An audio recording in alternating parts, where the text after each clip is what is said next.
Hi there, this is Edwin Serrano, owner of Home Pros Painting, coming to you with another Take a Minute to Get It topic. When homeowners tell us they want us to take care of their nail pops, that can be anything from the actual nail pulling away from the house to just seeing the nail head sitting right on top of the surface.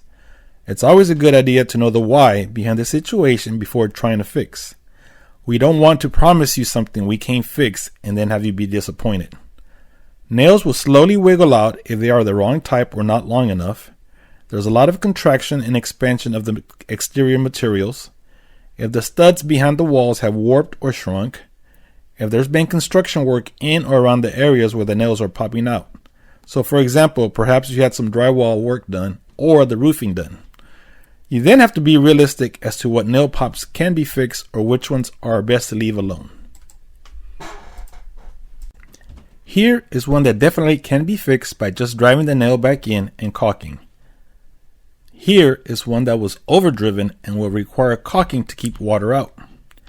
Here are some where the nail heads are really big. However, they are flush with the house, so in reality, they may not look nice, but there is no chance of water getting into the siding. So when discussing nail pops with your contractor, make sure you understand that a nail pulling away from the house can be fixed.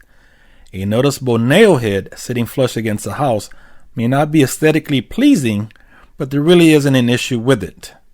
Thanks again for watching this video.